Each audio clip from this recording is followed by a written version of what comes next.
The highly calibrated suspension on my leased German sedan absorbed the absolute worst of the uneven, heavily rutted gravel road. But the harsh, rhythmic vibrations still managed to rattle the heavy leather briefcase sitting on the passenger seat. The digital GPS display mounted on the dashboard indicated I was exactly 45 minutes outside the municipal city limits, driving deep within a dense, profoundly quiet pine forest. The ambient temperature reading on the console was a crisp, unforgiving 50 degrees Fahrenheit. I navigated a sharp, blind curve and finally pulled into the crushed stone driveway of a sprawling, heavily wood-paneled lake house. The architecture of the structure was stunning, featuring massive A-frame windows that seamlessly integrated into the natural, sloping topography leading down to the dark, incredibly still water of the lake. My name is James Hill. I am 32 years old, a senior partner at a top-tier intellectual property law firm based in Manhattan.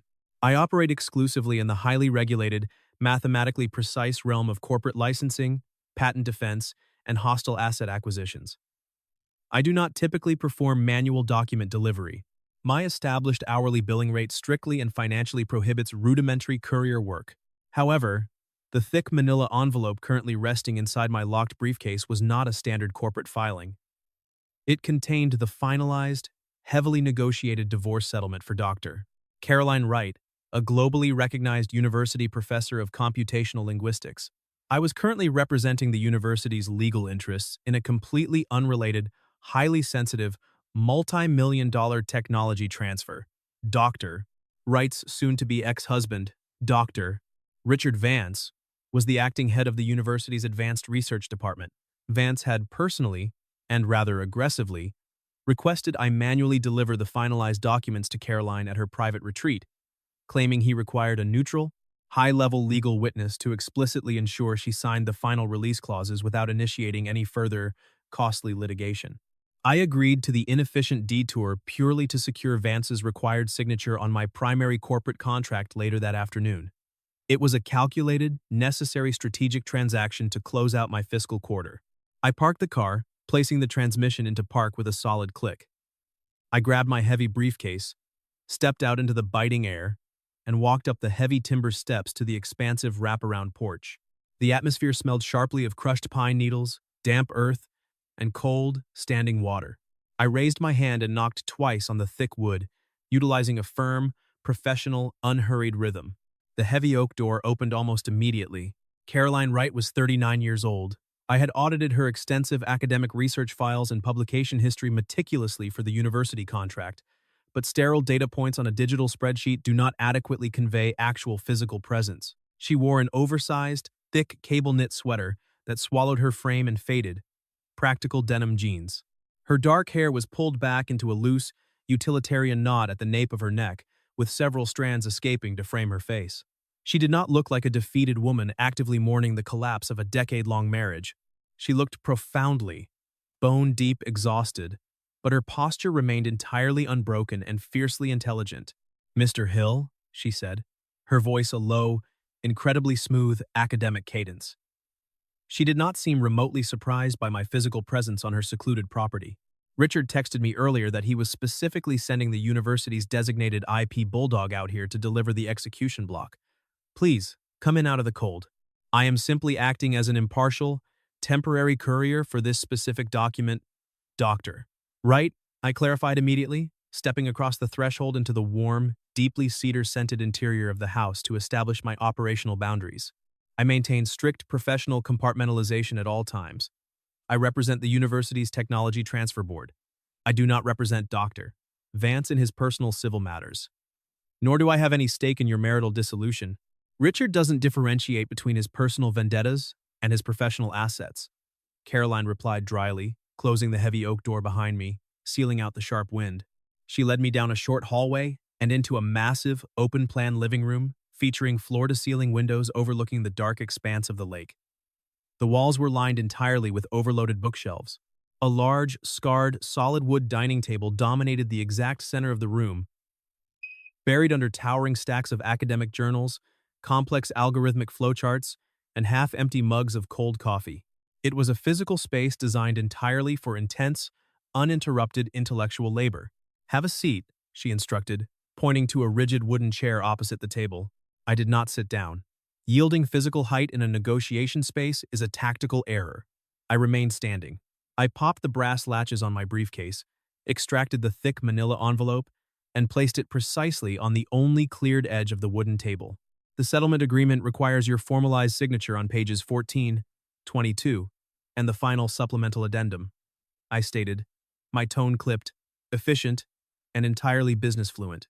Once executed, the dissolution of your shared assets is legally binding and irrevocable. Caroline didn't flinch. She picked up a heavy, silver fountain pen from the table, pulled the thick document from the envelope, and flipped directly to page 14. She didn't read the preceding text. She signed her name with a sharp, aggressive, fluid motion. She turned the pages rapidly and repeated the exact action on page 22. She reached the final addendum. She paused. Her silver pen hovered motionless over the thick cardstock. I watched her eyes scan the dense paragraph. You are currently executing a major legal forfeiture without conducting a final, thorough review of the associated terms with your own retained counsel, I noted, a professional reflex suddenly overriding my mandated neutrality. That is highly unadvisable in any structural settlement. I have spent the last 14 agonizing months fighting Richard's legal team over the physical and financial assets, she said, her voice dropping. Her eyes fixed firmly on the paper. He gets the expensive brownstone in the city. I get this isolated lake house and the entirety of our remaining shared debt. The mathematical division is brutal, but I simply want the legal tether completely severed. She pressed the nib to the paper and signed the final addendum. She closed the heavy document, pushed the manila folder back across the wooden table toward me, and set the silver pen down with a sharp click. The defensive, rigid tension immediately left her shoulders.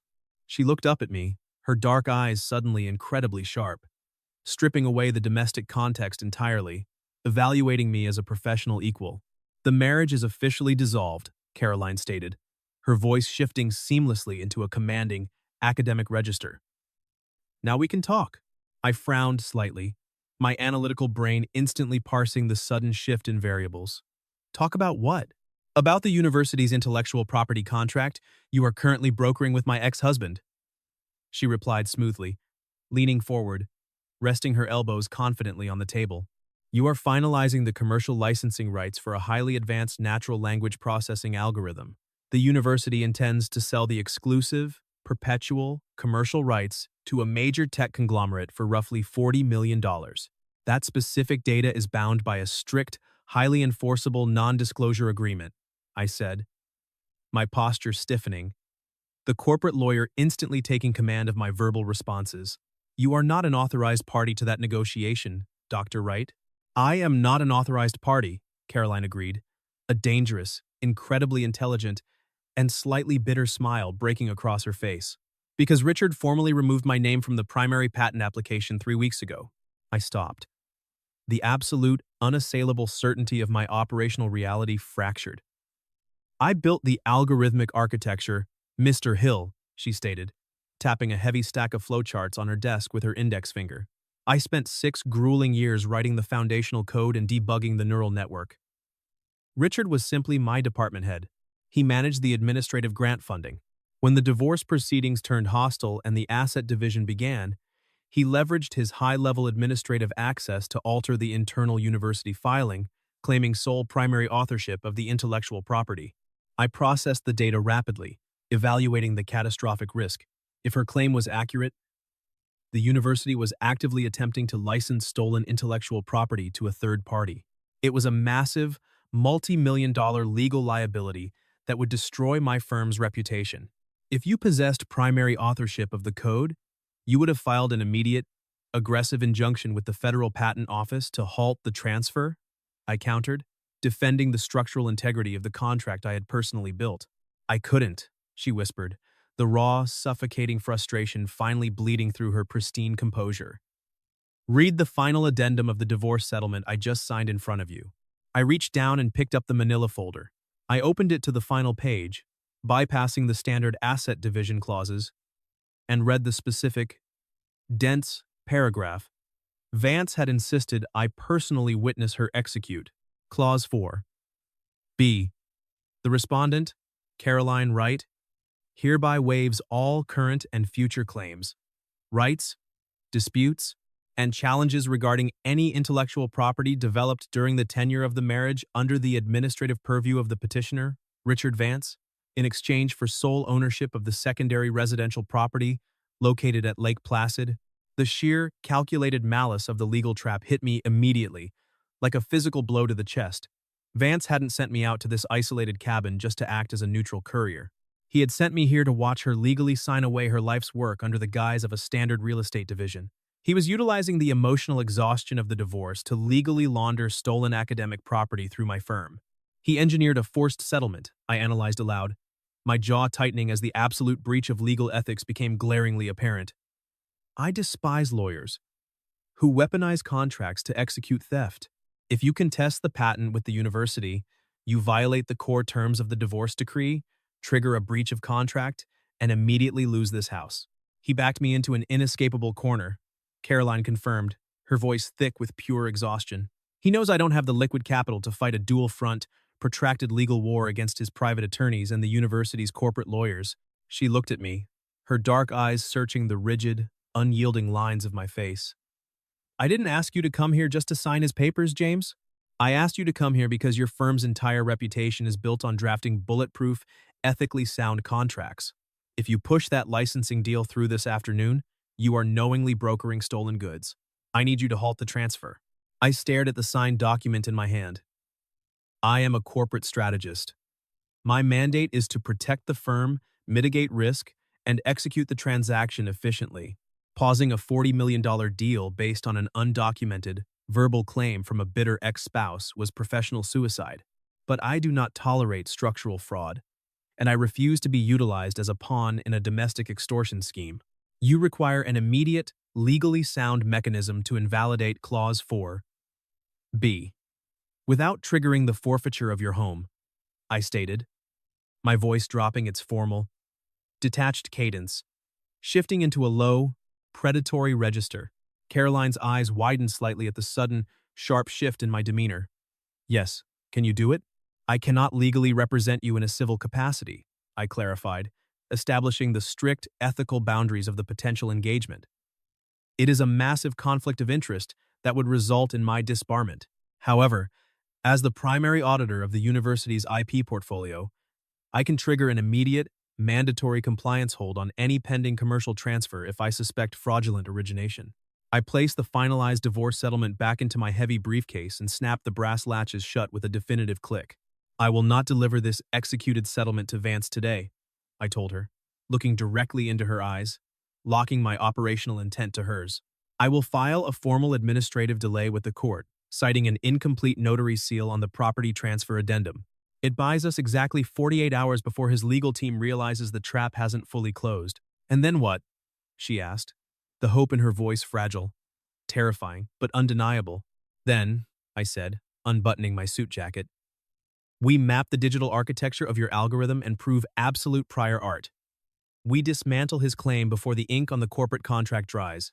For the next 2 days, Caroline's quiet, wood-paneled lake house was completely transformed into a high-intensity corporate war room. I did not return to my sterile Manhattan office. I placed my phone face down on the table, giving her my full, undivided attention. I called my paralegal, Clara, instructing her to entirely clear my schedule for the next 48 hours and initiate a deep, highly discreet background sweep of Dr. Vance's recent financial disclosures and bank routing activities. I set up my encrypted laptop on the massive wooden dining table. Caroline sat opposite me. The dynamic shifted rapidly from a hostile legal delivery to an intensely focused, synchronized, and brilliant partnership. We did not waste time with emotional postmortems regarding the failure of her marriage. We operated entirely within the realm of metadata, timestamps, and verifiable code. Vance submitted the finalized patent application to the University Review Board. On October 14th, I noted, my fingers flying across the mechanical keyboard, accessing the internal university database I currently controlled as the auditor. He formally claims the foundational algorithm was developed entirely during his summer sabbatical in Europe. Caroline shook her head, pulling a heavy stack of densely annotated analog notebooks from a lower shelf. The foundational code relies on a highly specific, recursive neural network structure. I drafted the initial logic architecture 3 years ago in this exact room. I have time-stamped internal emails sent to my private, off-site server documenting the primary algorithmic iterations. Internal emails are easily contested in arbitration as mere collaborative discussion, I countered, playing the role of the hostile defense attorney to thoroughly test the structural strength of her evidence. He will simply claim you were acting as his subordinate research assistant, executing his directives. I need empirical, undeniable proof of exclusive creation. I need a digital fingerprint that he could not possibly have generated. I am a computational linguist, James. Caroline smiled. A sharp, brilliant expression of pure, unadulterated competence that sent a strange spike of adrenaline through my chest. She opened her laptop. I don't just write raw code, I embed deep linguistic syntax into the processing layers. The core algorithm contains a highly complex, proprietary error handling routine based on dead Romance languages. It's essentially a cryptographic digital watermark. If Vance stole the code, he didn't rewrite the error handling. He doesn't have the linguistic background to understand it. It's too complex. He just copied and pasted it. Show me, I instructed, leaning in. She turned her monitor toward me. We spent the next 6 hours meticulously dissecting lines of highly advanced, nested code. Her mind was a terrifying, beautiful machine. She explained the mathematical and linguistic logic with absolute, unyielding precision, her undeniable passion for the work entirely overriding her physical exhaustion. As she leaned over the table to point to a specific string of data on my screen, the faint, comforting scent of cedar and vanilla drifted across the workspace. I noticed the way she chewed absent-mindedly on the end of her silver pen when analyzing a complex problem. I noticed the dark ink stains on her fingertips. The rigid, compartmentalized isolation I had ruthlessly maintained for years began to incrementally, undeniably fracture under the weight of her sheer brilliance and proximity. At 2,300 hours on Thursday night, we hit a massive structural wall. The linguistic watermark is definitively present in his filed application, I confirmed, rubbing my tired eyes, the blue light of the monitor searing my retinas. But proving you wrote it first requires accessing the university's central server to mathematically verify the original creation timestamps. My external audit clearance does not grant me retroactive access to archived, localized departmental drives. Caroline slumped back heavily in her wooden chair. The adrenaline that had sustained her for 2 days crashed instantly, leaving her utterly depleted. He completely wiped my local administrative access last month. If we can't pull the original timestamps from the central server, the watermark is just circumstantial evidence. The compliance board will side with him. The $40 million deal is far too lucrative for the university to kill over a messy, unsubstantiated divorce dispute. She looked out the large A-frame window at the dark, silent lake. The vulnerability returned, raw and unfiltered. I really thought I could save it, she whispered, her voice cracking, her hands trembling slightly on the table. It's my entire career. I let him take the public credit for years because I thought we were building a life together. I was so incredibly stupid to trust him. I closed my laptop with a quiet click. I did not offer a soft, generic platitude. I do not deal in emotional comfort. I deal in structured defense and absolute reality. You were operating under the standard terms of a partnership, I stated, my voice a low, steady rumble in the quiet room, cutting through her self-doubt. You assumed mutual integrity. The failure of the system is entirely his liability, not yours. She turned her head to look at me, her dark eyes shining with unshed tears. You defend massive corporations for a living, James. You know exactly how this system works. The person with the most administrative leverage wins. He has the leverage. He has a fabricated claim. I corrected gently, maintaining absolute grounding eye contact. I stood up from the table. I walked around to her side. I did not ask for permission. I reached down and gently closed her laptop screen, physically severing her connection to the stress. You have been fighting this legal battle continuously for 14 agonizing months, I noted, observing the deep exhaustion lined around her eyes and the tension locked in her jaw. Your cognitive efficiency is degrading. You need to power down the system. I can't stop now, she argued weakly, her hands hovering defensively over the closed machine. We don't have the proof. You must, I commanded softly. I reached out. I placed my hands firmly on her shoulders. The physical contact was sudden, but not aggressive. It was an anchor. I am unaccustomed to physical touch in my rigidly structured life, but the absolute necessity of stabilizing her outweighed my own strict boundaries. Caroline froze under my hands, her breath hitched audibly. She didn't pull away. I am the legal strategist, I reminded her, my thumbs resting lightly, protectively against her collarbones. You provided the structural data and the linguistic architecture. The burden of execution now transfers entirely to me. You are off the clock. She looked up into my face, searching the unyielding lines of my jaw for any sign of doubt or retreat. She found none. She found only absolute, lethal, professional certainty. Okay, she breathed, the frantic fight finally draining out of her. She leaned back slightly, allowing my hands to bear a fraction of her physical weight. What is your strategy? I am going to force a catastrophic error in his timeline, I promised, my voice a rough whisper. Go to sleep, Caroline. Friday morning. 0900 hours. I sat in my pristine, glass-walled office in Manhattan. I wore my sharpest, darkest charcoal suit. My posture was perfectly rigid. The ambient noise of the city buzzed 40 floors below. Clara walked into the office, her heels clicking sharply on the hardwood, and dropped a single, heavily redacted printed document onto my glass desk. You were right to look outside the university network, Clara said, her voice entirely professional and fiercely efficient. I ran the deep financial sweep on Vance. He didn't just alter the IP filing to hurt his wife. He did it because he has massive, unsecured debt. He took out a $3 million private loan from an unregulated offshore entity, using the projected tech transfer payout as direct collateral. He is highly over-leveraged, I murmured, staring at the paper, the final piece of the puzzle locking into place. He requires the $40 million sale today to clear his own debt and avoid default. The university IP board meets at 1,400 hours today to formally finalize the corporate sale, Clara reminded me, tapping her digital tablet. Are you blocking the contract? I am not blocking the contract, I replied, a cold, calculated smile touching the corner of my mouth. I am accelerating it. If I let him think the waiver is clean and the deal is fully secured, he walks directly into a recordable admission of federal fraud on the corporate record. At 1,400 hours, I walked into the university's executive boardroom. The room was lined with heavy oak paneling, conveying an atmosphere of deep, institutional authority. The primary university legal counsel sat at the head of the long, polished table. Dr. Vance sat to his right, looking supremely confident, tapping an expensive silver pen against a leather folio.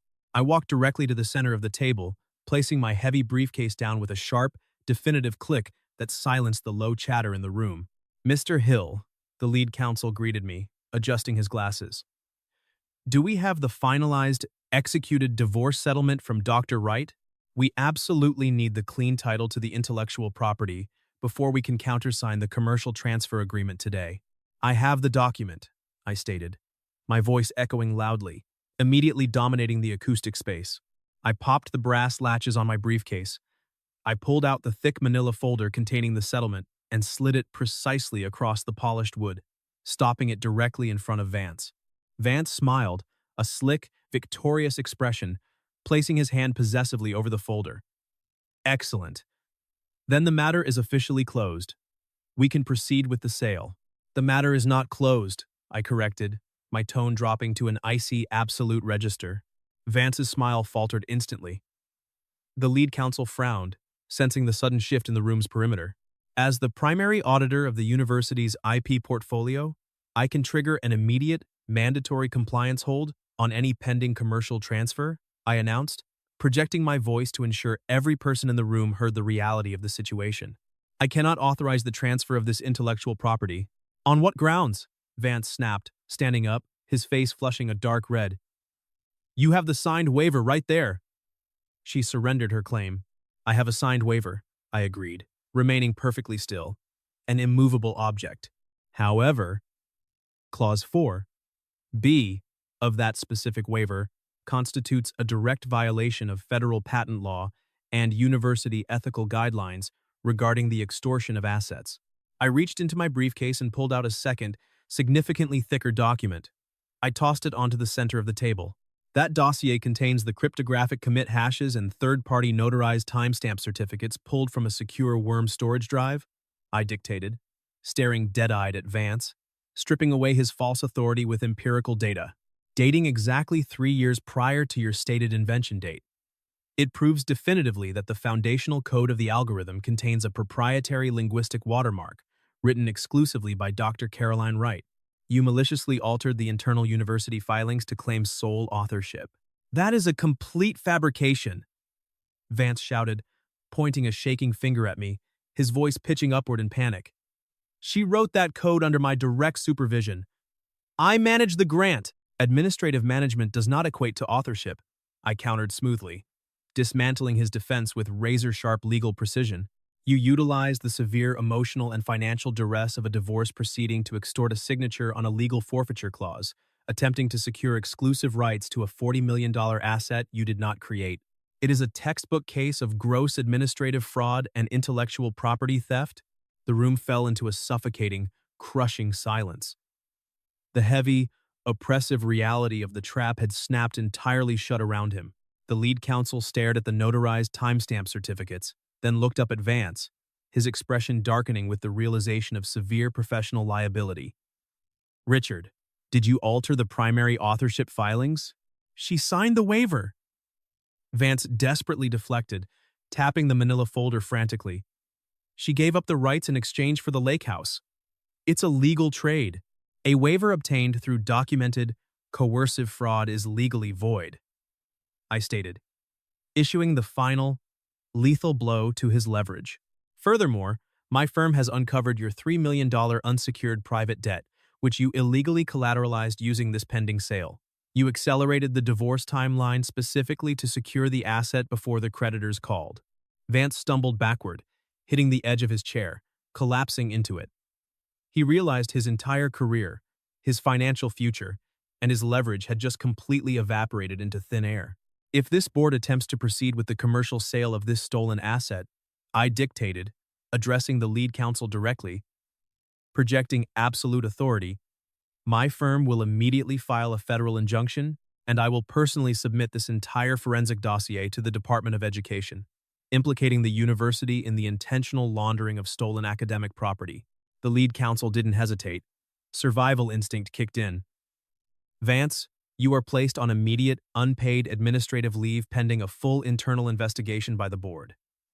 Surrender your university credentials and leave this room. Vance didn't argue. He couldn't. He looked at the documents on the table, realized the legal framework was completely unassailable, and walked out of the boardroom without a single word. I closed my briefcase, the sharp click of the latches echoing in the silent room. The compliance threat is neutralized, I announced softly. The IP remains under the rightful authorship of Dr. Wright. I walked out of the corporate boardroom, the adrenaline fading into a cool, sharp clarity, and took the private elevator down to the main lobby. Caroline was waiting near the front security desk. She had insisted on driving into the city to be physically present for the fallout. She wore a sharp, tailored black blazer, her spine perfectly straight. The exhaustion that had plagued her at the lake house was gone, replaced by a radiant, powerful tension. She saw me approach. She didn't speak. She searched my face for the verdict, her hands clutching the strap of her bag. The perimeter is secure, I told her quietly, utilizing the phrase that defined my operational reality, stopping exactly 2 feet away. Vance is on administrative leave. The sale is halted. Your authorship is fully reinstated. Caroline let out a sharp, shuddering breath.